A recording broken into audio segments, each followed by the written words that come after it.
Halo semuanya, jumpa lagi dengan Awan Chai di sini. Duta Pajak Abal-Abal, pelatih konsultan pajak pertama dan satu-satunya di Indonesia. Hari ini kita bahas mengenai gua mau ngelanjutin jawab pertanyaan-pertanyaan di live IG yang belum terjawab ya teman-teman ya. Jadi gua live IG kan setiap hari Senin jam 8 malam. Masih ada beberapa pertanyaan yang belum terjawab ya. Jadi gua akan jawab di sini. By the way, gue disclaimer dahulu ya guys, bahwa isi video ini bukanlah saran profesional konsultan pajak buat Anda semua ya. Kalau ada informasi yang salah di video ini, langsung lu sampaikan di kolom komentar guys. Oke? Nah, kita langsung teman-teman ya, kita langsung berusaha menjawab pertanyaan yang belum terjawab. Nah, mudah-mudahan gue bisa menjawab semuanya. Oke, ini dia. Mana dia? Nah, oke, ini adalah eh, apa live IG kemarin ya, tanggal berapa ya kemarin ya, minggu lalu deh pokoknya deh, minggu lalu ya.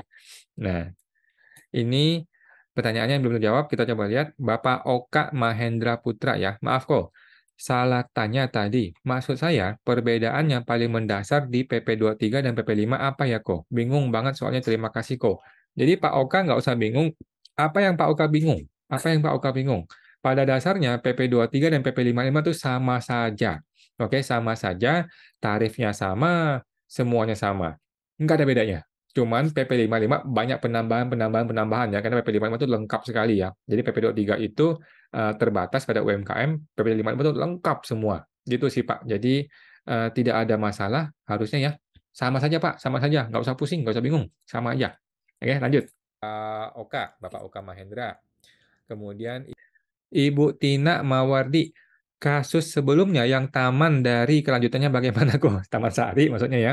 Taman Sari ini akan gua bikin di video berikutnya yang dengan judul pengadilan pajak ya teman-teman ya. Karena kan ini sudah masuk ke pengadilan pajak, nanti akan gue bikin videonya di series mengenai pengadilan pajak ya. Nanti pengadilan pajak 01, 02, 03, teman-teman tinggal nonton di sana.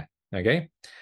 Jadi pemeriksaan itu sudah keluar SKP-nya. Baru 1-2 hari ini terbit ya. Baru kemarin ya, semalam terbit SKP-nya, dan SKP itu nanti akan gua bahas di pengadilan pajak, di video dengan judul pengadilan pajak. Oke, nantikan ya video teman-teman ya.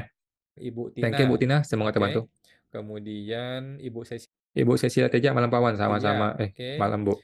Ibu Nila Purnama 2, kok mau tanya, kalau nomor referensi saat Bu RW, saat apa nih? Buat RW 1 pot PPh 23. Mungkin maksudnya bikin bukti potong ya. Bukti potong PPh 23 salah. Apa bisa dilakukan pembetulan? Sedangkan sudah dilaporkan. Kalau sudah dilaporkan, rasa-rasanya Ibu mesti pembetulan deh, Bu. Mesti pembetulan, kemudian Ibu revisi faktur nomor bukti potongnya. Kalau Ibu memang tidak bisa merevisi, maka Ibu perlu batalkan. Batalkan bukti potong itu, kemudian bikin bukti potong yang baru. Oke? Itu solusi pertama ya. Revisi, kalau emang nggak bisa revisi, dibatalkan, bikin bukti potong yang baru. Cara ketiga, menurut gua sih nggak perlu, Bu. Coba tanya ke vendor. Dia bersedia nggak terima bukti potong itu? Kan cuma salah nomor referensi kan, sedangkan PPh-nya sudah betul kan? PPh sudah betul, MPP sudah betul, ya sudah dipotong pajaknya, sudah dibayar pajaknya. Seharusnya itu tidak cacat ya. Jadi bukti potong itu tidak akan cacat hanya gara-gara nomor referensi salah. Gitu sih. Jadi daripada repot-repot, ya udahlah, nggak usah betulkan. Yang penting bukti potongnya betul diterima oleh si vendor dan dia bisa mengkreditkan. Gitu aja sih. Nggak perlu pembetulan sih menurut gua, karena tidak ada perubahan pajak yang dibayar sih. Oke, semangat bantu Bu Nila. Ibu Nila Purnama.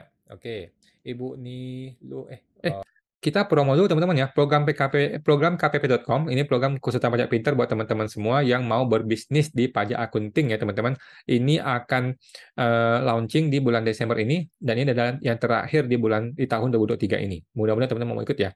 Bagi teman-teman yang mau berbisnis di pajak akunting ya, bukannya mau belajar pajak ya, beda ya. Semoga bergabung teman-teman ya. Ibu Cecilia Teja, mau tanya Pak Wan, kalau ortu memberi hibah dan mengurangi hartanya di SPT, apakah timbul masalah kalau orang tuanya tidak punya penghasilan tetapi uangnya diubah sudah terdaftar dalam daftar harta? Jawabannya saya tidak masalah, Bu, tidak masalah. Kita tidak perlu terlalu khawatir mengenai hal-hal seperti ini, Pak atau Ibu ya. Karena wajib pajak itu cenderung ini ketakutan hal-hal seperti ini ya. Padahal tidak perlu ditakutkan teman-teman ya. Ini hal yang tidak perlu kita takutkan. Jadi kita sudah lapor nih ada harta 100 gitu ya. Tiba-tiba tahun depan berkurang 30. Nah, jadi 70. Karena apa? Karena 30 ini kita hibahkan kepada anak kita kan gitu ceritanya kan. Nggak ada masalah, Bu. Harta turun tidak akan jadi masalah. Yang jadi masalah adalah kalau hartanya naik tidak sesuai dengan penghasilan. Itu baru masalah. Gitu ya. Nah, saya bantu Bu Cecilia. Teja, oke, Cecilia Teja. Ibu Ibu Nila, ya, Bu Pot tadi Nila ya. Bu Pot. Purnama. Oke. Kemudian Oke, Ibu Lisa Mona 1183. Malam kok mau tanya. Error text 10031 faktur penjualan BC40 tidak bisa diupload, gimana solusinya kok? Mohon maaf nih Bu, ini terlalu teknis. Saya sendiri nggak tahu ya, karena saya tidak mengurusin teknis ke e-fakturnya. Coba tanyakin ke penyuluh atau ke AR di KPP Ibu ya. Ke KPP Ibu, AR-nya atau ke penyuluhnya, atau bisa ke kering pajak juga boleh ya, 1.500, 200 boleh ke sana. Oke, saya mau bantu Ibu Lisa. Ibu Lisa Mona. Oke. Kemudian Ibu Ibu Renci, kok mau tanya kalau ekspor dikenakan PPN 0% ya? Jawabannya iya, Bu. Atau ada BKP atau JKP yang tertentu kalau diekspor dikenakan PPN? Setahu saya nggak ada, Bu. Setahu saya semua 0% ya. Coba dicek lagi, Bu. Coba dicek ke forwardernya atau ke importir atau eksportirnya. Setahu saya sih semua ekspor tuh 0%. Setahu saya sih nggak ada yang kena ya. Nah, saya mau ngatakan itu, Bu Rain. Renci. Oke. Ibu Ibu Gamala, Bapak Gamala Ali Akbar. Kok mau tanya, kalau faktur pajak dibatalkan karena salah NPWP, nggak bisa ditarik lagi. Dan belum buat SPT PPN itu gimana ya kok? Dan sanksinya apa? Jawaban saya nggak ada masalah, Pak. Nggak ada masalah ya.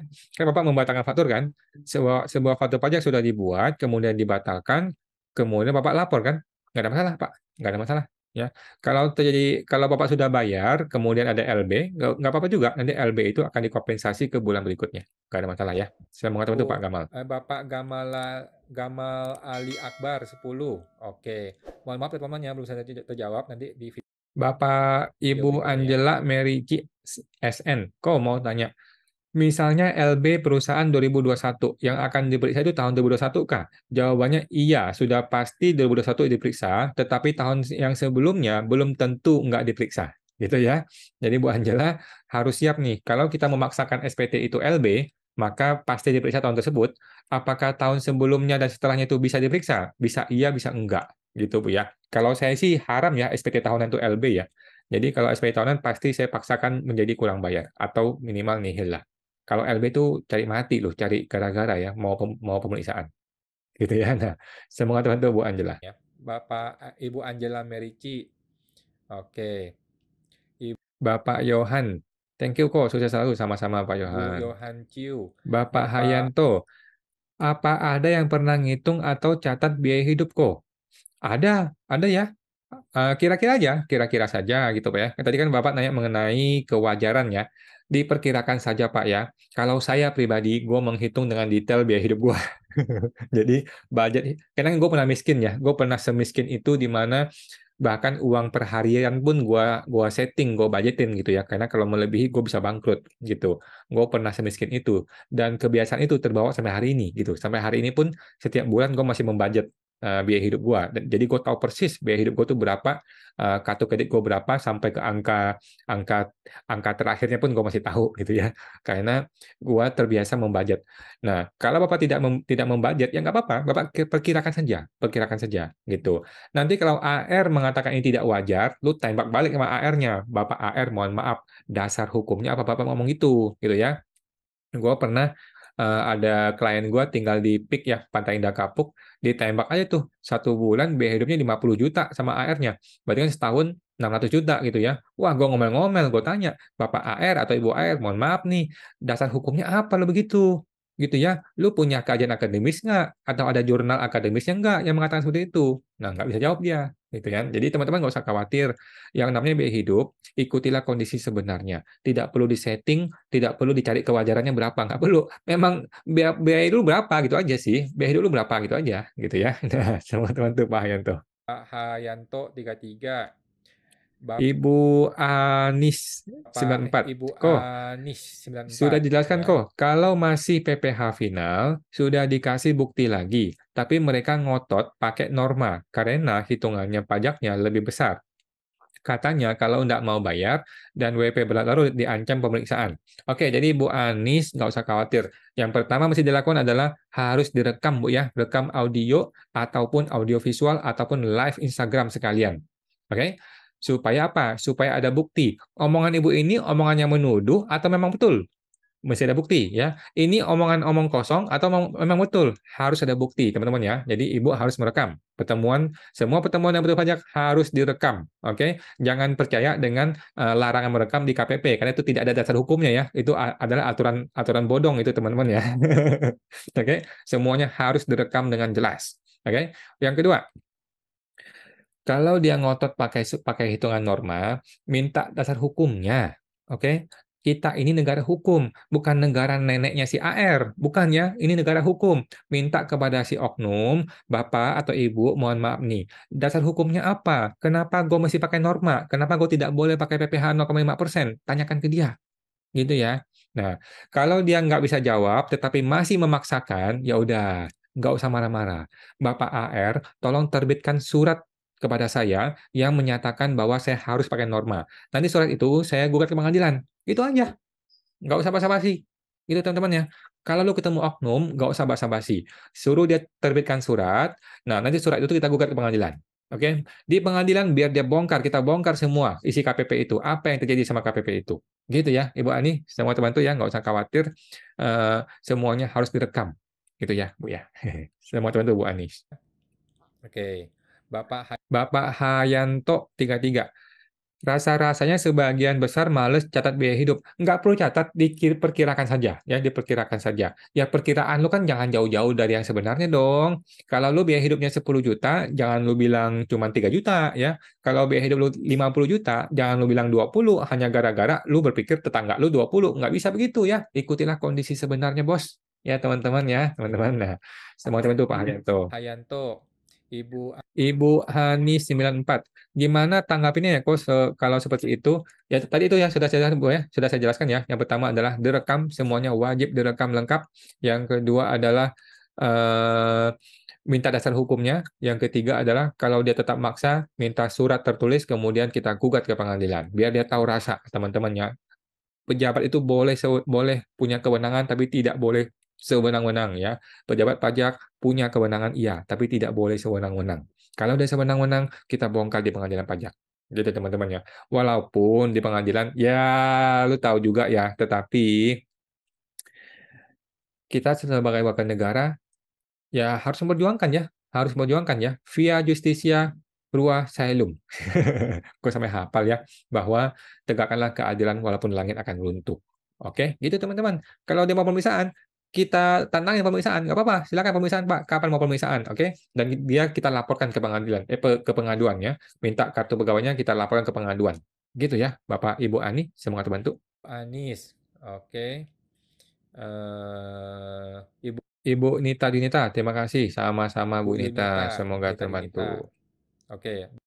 Bapak Gamal, saya kok? Apa kok? Bapak Gamala.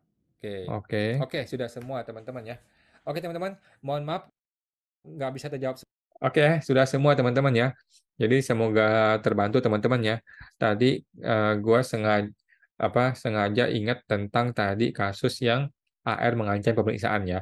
Kalau diancam pemeriksaan, lu nggak usah ini teman-teman ya, nggak usah khawatir. Pertama direkam, oke. Yang kedua terima pemeriksaannya. Kapan Pak mau periksa saya? Yang ketiga, minta kartu pegawainya difoto, saya mau pengaduan. Bapak mau saya adukan ke pengaduan. Kita laporkan sampai ke Jokowi. Oke? Nah, yang keempat, kita tunggu aja kapan pemeriksaannya. Oke? Kalau ada kesalahan, kita gugat ke pengadilan. Gitu ya. Ingat teman-teman ya, pengadilan pajak tidaklah sesusah, tidaklah serumit, tidak seanjing yang kita bayangkan. Oke? Yang anjing itu di KPP. Kalau di pengadilan pajak tidak. Pengadilan pajak itu semua sesuai dengan prosedur. Tidak ada pelanggaran di pengadilan pajak. Gitu teman-teman ya. Nah, jadi gunakanlah hak kita. Kalau memang kita punya hak untuk ke pengadilan, ya kita hajar aja ke pengadilan. Nah itu tidak sulit kok, gampang kok ke pengadilan itu ya. Dan semua orang punya hak untuk itu.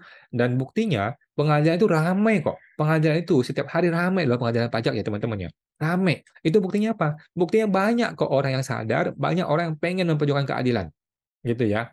Nah, hanya masyarakat-masyarakat yang kelas menengah ke bawah yang jarang-jarang legal formal yang akhirnya itu tidak mau ke pengadilan. Akhirnya kan diperas. Kalau diperas kan lu yang celaka. Gitu ya. Oke, teman-teman. Itu aja untuk hari ini ya. Buat teman-teman, kita akan ada live Instagram setiap Senin jam 8 malam ya. Semoga terbantu.